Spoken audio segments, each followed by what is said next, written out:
Good morning. Today I'm going to introduce legislation designed to deal with the crisis at our border. I have Mr. John Sanders, who's the Acting Customs and Border Patrol Director, who will describe the problem that our folks are facing at the border, and this is all focused on Central America. There's been a 64% increase in people apprehended at the border family units. Before it would be a lot of young males trying to illegally cross into the country. Now we see people coming as family units. The number of asylum claims coming from Central America is going through the roof. The number of unaccompanied minors coming from Central America is going through the roof. And he will tell you about the problem in terms of capacity to deal with the issue. What I'm trying to do is explain how to stop the flow from Central America to regain control of our border and stop a humanitarian crisis that I think is just going to get worse over time. One of the most important things I can stress to you is that people are trying to get caught. They're not avoiding getting caught.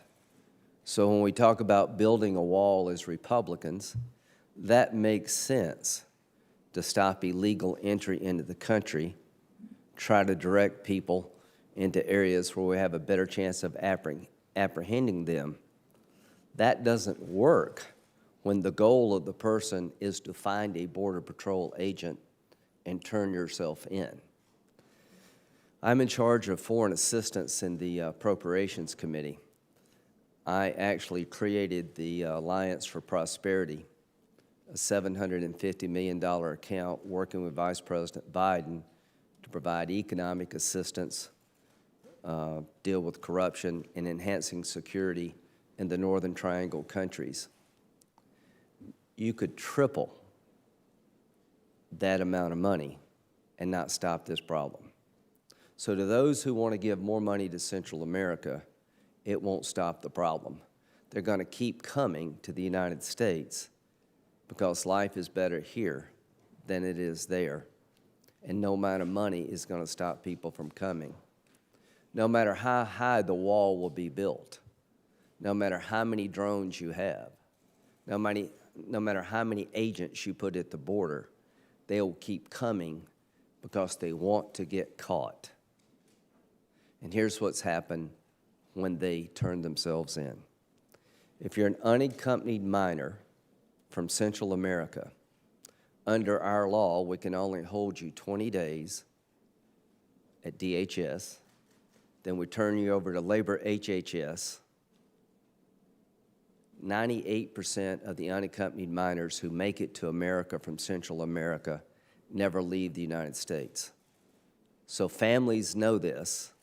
Word is out on the street in the Northern Triangle countries that if your child can get here by themselves, then the chance of them staying in America is almost 100%. We're incentivizing a horrible journey. We're providing incentives to people to send their children by hiring a smuggler through hell to get to this country. And only God knows what they go through to get here.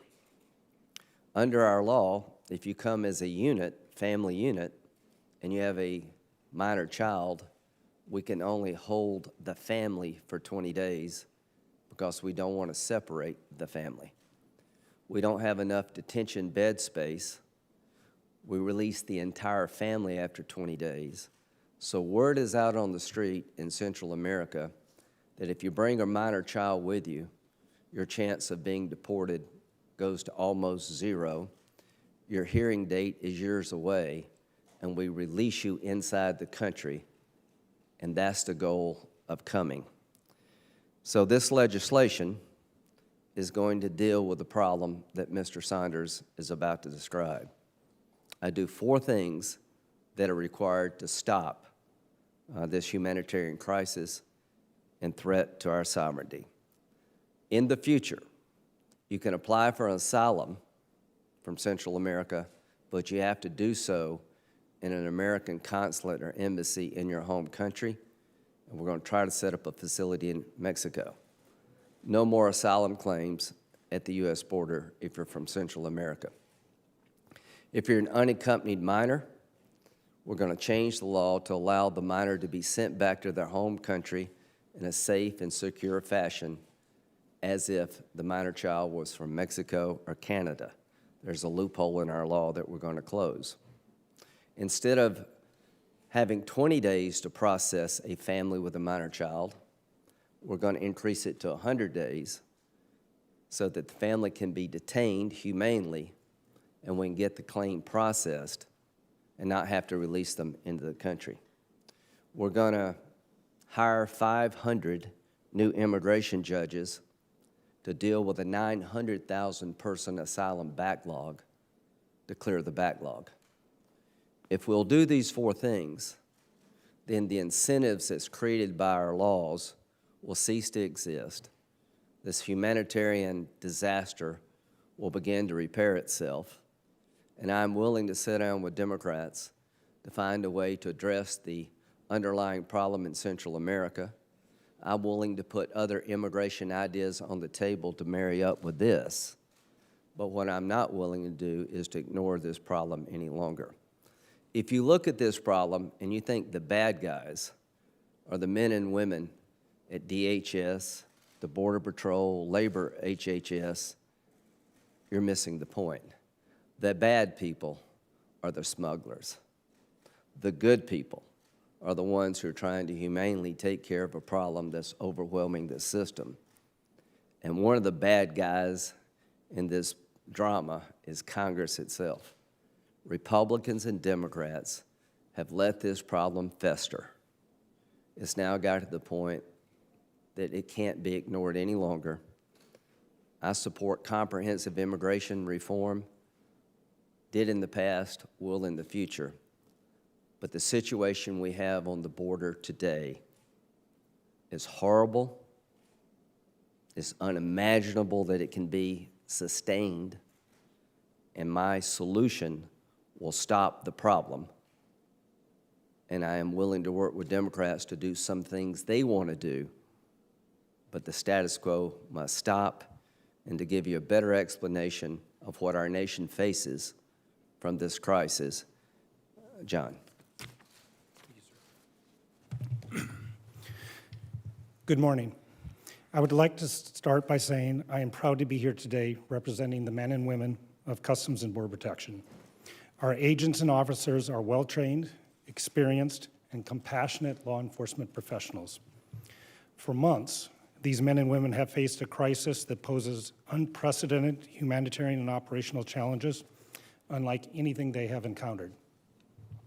Never before has the United States Border Patrol experienced a situation where agents spend more than 50% of their time caring for families and children, providing medical assistance, driving buses, and acting as food service providers. Our apprehension numbers are off the charts compared to recent years. Let me briefly go over some of those numbers for you today. So far this fiscal year, we've apprehended nearly 520,000 people on the southern border. In the past 7 days, we have averaged over 4,500 arrests per day. In the last 2 weeks, we've had our highest single day, over 5,200 apprehensions, and our single largest group of more than 420 illegal aliens. Already this fiscal year, we have surpassed the total southern border apprehensions of every fiscal year since 2009. The number of family units and unaccompanied children has skyrocketed to 64% of southern border apprehensions. So far this year, we have apprehended more than 285,000 family unit aliens and nearly 50,000 unaccompanied children. In the month of April alone, we had 42,000 children in CBP custody. These are extremely vulnerable populations. They represent significant challenges, not only because of the additional care they require, but because our immigration system treats them differently than single adults. For the first time in Border Patrol history, nearly half the adults we apprehend in April brought children. They have clearly received the message loud and clear: bring a child, you will be released. Though we have added new soft-sided facilities to El Paso, Rio Grande Valley, and soon to Yuma Border Patrol sectors, our short-term holding facilities remain beyond capacity. We are trying to cope with this. To address the volume, we've detailed agents from the northern and coastal borders, officers from CBP's Office of Field Operations across the country, and our brothers and sisters from other DHS components. However, even with the additional detailed staffing, our field commanders have had to pull agents away from the border to process reduced task force participation, postpone training, and close checkpoints. This is a risk to national security. It is unsustainable and cannot and should not continue. Children should not have to sleep on the ground, huddled under Mylar blankets. This is the United States of America. We can and we must do better as a country. But let me be clear about this. CBP cannot address this crisis simply by shifting more resources or building more facilities. In recent testimony before Congress, Chief Provost used the analogy that it is like holding a bucket under a faucet. If we can't turn off the flow, it doesn't matter how many more buckets you give me. To address the flow of illegal immigration, we must be able to apply consequences for illegally crossing the border. I also want to emphasize that we must stop directing our frustration and our ire at the brave men and women of CBP who go out to meet this challenge every day and who do their very best to cope with a worsening emergency. I've been asked by numerous people about what keeps me up at night. My response is always the same. Every night I go to sleep praying that nobody in our custody dies of an illness or injury. Every night I also pray that our agents and officers, who are some of the most dedicated people I've ever had the privilege of working with, remain resilient enough to stay healthy themselves. We must stop demonizing the very people who are caring for these vulnerable children and families as if they were their own, changing diapers, mixing formula, comforting and reassuring those who are understandably confused and frightened. Make no mistake, the situation on the southern border is a crisis. It is a crisis on several levels. For months, CBP has been very transparent in messaging that this is both a humanitarian and an operational crisis. It is also a policy crisis, and Congress must take immediate and meaningful action. Most importantly, while we apply this word crisis to the humanitarian situation unfolding on the southern border, we must remember that it is just a word. And now, more than ever, we need more than words, we need action. We must direct our attention to fixing the laws that have brought us to this crisis, the laws that the officers and agents of CBP swear an oath to uphold. 128 brave men and women of the U.S. Border Patrol have paid the ultimate sacrifice in their 95-year history. I implore Congress to act so their sacrifices are not in vain. Thank you very much. Questions?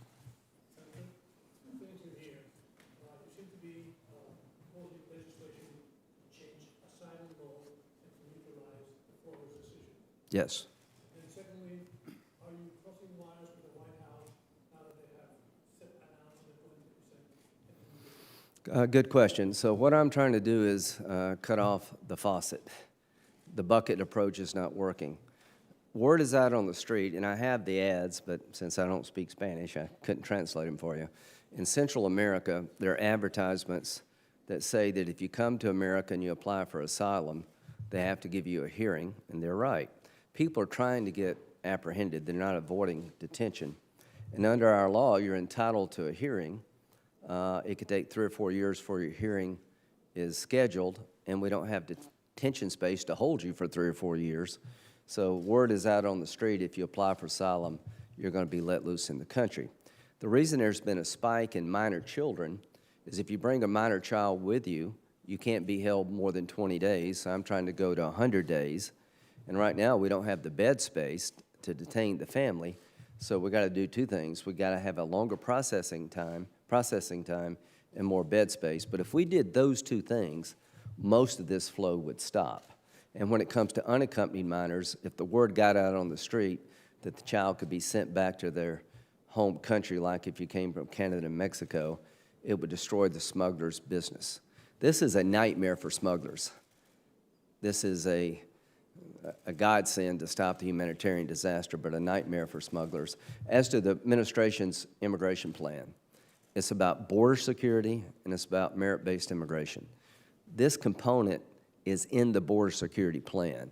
What I've done is take out of the border security plan the acute problem. A wall will not fix this. People are trying to be captured. More Border Patrol agents are necessary, but people are not trying to avoid an agent. They literally ask, where are the Border Patrol agents so they can turn themselves in? Until you stop this problem, we can never regain control of our border regarding Central America. How do you get Democrats on board? Good question. To my Democratic colleagues, we've done similar things in the Gang of Eight as part of a comprehensive bill. These legal loopholes are creating a humanitarian disaster for those who take the journey and overwhelming the Border Patrol. And it used to be a manufactured crisis, but I don't think that exists anymore in the minds of my Democratic colleagues. They introduced legislation yesterday, and I haven't read all of it, but they allow refugee centers to be set up, processing centers in the home country of the Triangle countries, and maybe even in Mexico. They're not required to go to the refugee centers, but they can. And I see that as a step in the right direction. What I want to do is basically say asylum claims coming from Central America have to be made in that country or Mexico. So now what would a Democrat need to help me change these laws to help these people? I don't know, but I'm very open to talking with them about what they would need. Senator, if the wall wouldn't work to stop them, then do you not agree with the president declaring a national emergency in order to build the wall on the southern border? We have the acting defense secretary who just pulled $1.5 billion for the wall specifically. The administration Right. said that money can't be used for anything else. So are you in conflict with the White House? No, not really, because we need a wall. You've got two flows here, right? You have traditional illegal immigration, smuggling, sex trafficking, drugs, people trying not to get caught. Then you have people wanting to get caught from Central America because these loopholes in our law. So you need to do a couple things. You need to build out your border to make it secure so that people can't cross illegally who are trying to avoid detection. You need to deal with the magnets and loopholes in the law that entice people to come who want to get caught. They're not inconsistent. But when Democrats say we need to invest more in Central America, I will say, yes, you're right, but there's not enough money in the world that's going to stop this as long as the laws entice people to come. So if you want to increase economic developmental aid to Central America as part of this package, I would gladly do that, because I do realize that the root cause of this is the economic conditions in these countries. Senator, does the White House, just to be clear, does the White House endorse your bill, or is it still on the? Yes, I believe this is what's in the border package is very similar to this. He's here telling me that if we do these things, it shuts off the faucet. What I did was ask the experts on the ground, what do I need to do to help you?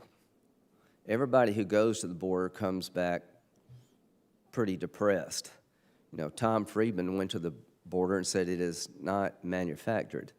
So rather than me talking about what I want to do, I went to the people in charge, and here's what they told me. We've got more asylum claims than we can process, 900,000. Help me with the backlog. 500 judges. We've got to change the laws so that they have to apply for asylum in their own country, because we can't accommodate the asylum claim because we're full, basically. And they also said the minor child problem has to be addressed.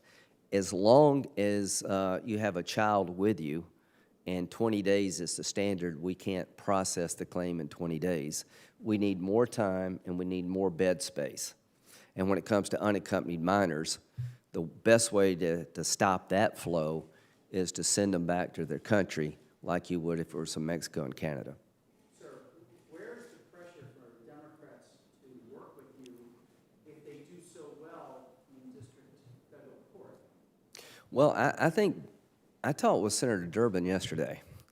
You know, we've had our moments, but Dick Durbin's knows this topic as well as anybody I've ever met. I think Senator Durbin understands this is a crisis. It's going to get worse. And here's what to think about. If we do nothing, what's it going to look like next year? Can you imagine if these trends continue by the summer of 2020? I think Congress has been put on notice by the experts. And if you think this is a Trump-created problem, you really just hate Trump, because this problem has been long in the making before Trump got here. And as a Republican, if you think we can just do this by building a wall, you're wrong. So my hope is that the pressure from a national security point of view, the humanitarian crisis, some allegiance to the men and women that we tasked to do this job will compel us to act.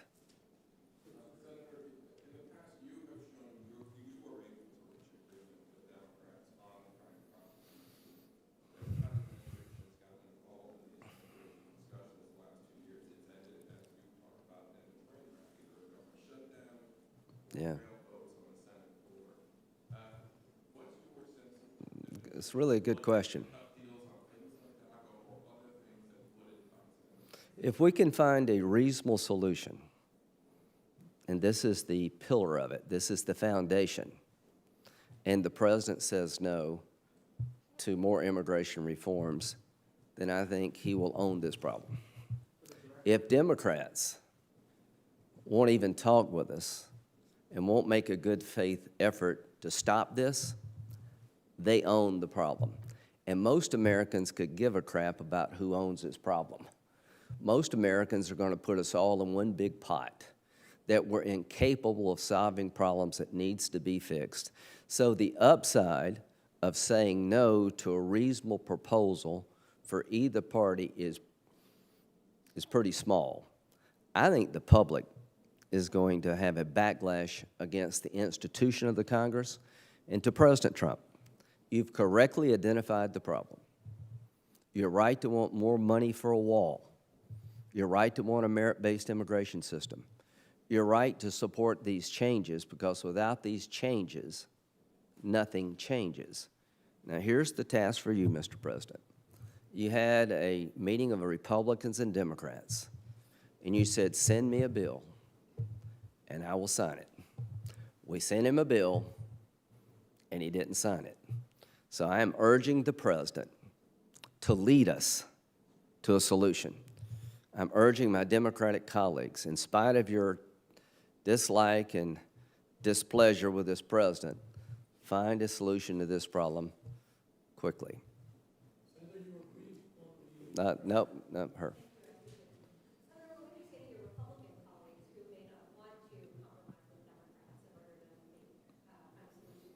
To any Republican who doesn't want to find a solution, then you own the problem. Then you need to go back to your states and your district and explain how you're going to fix this problem without a Democrat.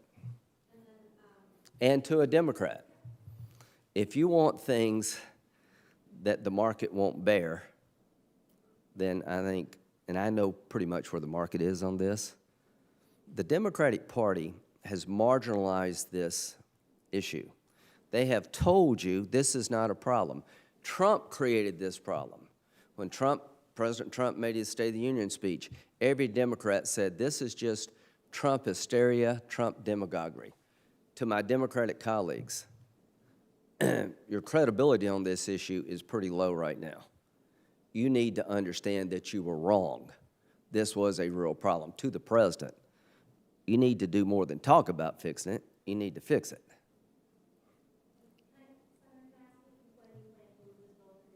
Yeah, we're going to do something unheard of in the Senate. We're going to go back to regular order. We're going to have a hearing so people can test this proposition. If they come up with a change that I think makes sense, I will change it. Then we're going to have a markup. In the process of having a hearing and a markup, I hope Democrats will say, all right, I'd like to change it this way, but I also like you to include this. DACA, you name it. Then we'll start talking with each other about a solution that will stop the flow from Central America, that will allow us to get rid of the 900,000 person backlog, take the pressure off our border security personnel, and also maybe fix some things beyond this problem.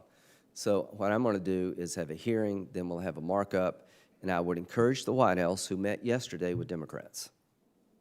There was a meeting with White House personnel with some Democratic senators. I'm somewhat optimistic. Chief of Staff Mulvaney has been personally involved in this. I think he understands being in Congress. To get what you want, you got to give something. Thank you all. Oh, yeah. The State Department pulled out non-emergency personnel from the embassies in Iraq, and also this is amongst, the idea that they might send 120,000 troops to Iran, tensions in the Middle East. Are you worried that the United States is kind of stumbling towards a war with Iran? Well, I guess the short answer is that the president shot down the idea we're going to deploy 120,000 people. But removing personnel from embassies and consulates is clearly a serious move by the State Department. They feel the threat. And I would urge the State Department and DOD to come down here and explain to us what's going on, because I have no idea what the threat stream is beyond what I read in the paper. And I think there are a lot of people in my shoes that are going to support standing up to Iran, but we need to understand what we're doing. So I would urge the administration to come down here and brief members of Congress about the threat as they see it coming from Iran. One more question. Sure. Sir, you've talked about the flow of the people seeking asylum. Can you talk about the increase of the so-called runners, those people who don't want to be caught, and how the diversion of your forces is encouraging that flow of the runners? Sure. As I said, we now, with the U.S. Border Patrol, over 50% of the time of the Border Patrol agents is not spent on border security. So it is absolutely a risk to national security, and I do want to get those boots back to the border so that they can do what they signed up to do. Quantify the size of the runner flow compared? I cannot. The Alabama enforcement law, your chair. I took that. I actually have a question for Mr. Okay. Sanders, or for you, Senator. I'll take two more. You said that in the United States of America, a child shouldn't be sleeping on the ground under a Mylar blanket. Right now, they are. Why do they have to be sleeping on the ground under a Mylar blanket? Has it gotten to the point where CBP or other agencies can't provide the resources so they don't? I'll let him answer the technical problem with housing. But that question answers itself. They tell me we have 1% of the Central American population coming to our border. We were never set up to take every minor child in Central America. We were never set up to deal with families coming as a unit that we can't process. We're being overwhelmed.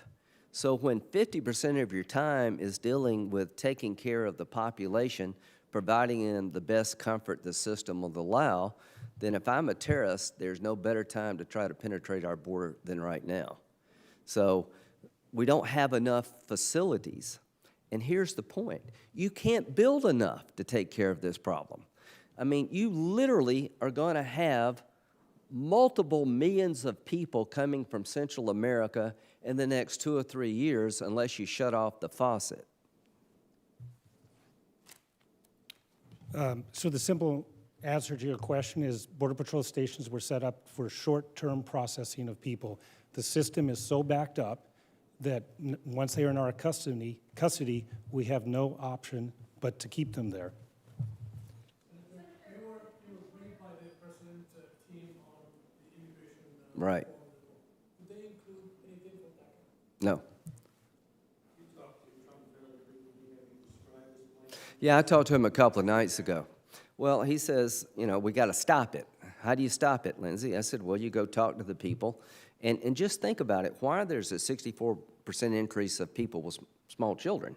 They know that if you bring a small child, your chance of being deported goes down to almost zero. They know if you ask for asylum, we don't have enough bed space to hold you for your hearing for 3 years. They'll let you loose in the country, so they come to ask for asylum. I said, until you change these magnets, these laws, no wall's going to stop the flow. I think you got that. And the aid makes sense only if you turn off the faucet. Now, here's what I did tell him, that we're not going to pass my bill as written.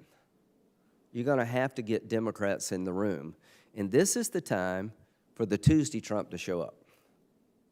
This is the guy that got us all in a room saying, I'm going to work with you to solve this problem in a humane fashion and make sure we don't repeat it for the next president. So what I would urge the president to do is when I introduce this legislation, when we have a hearing, to actually try to work with Democrats to fix this problem and see what it takes. Thank you very much.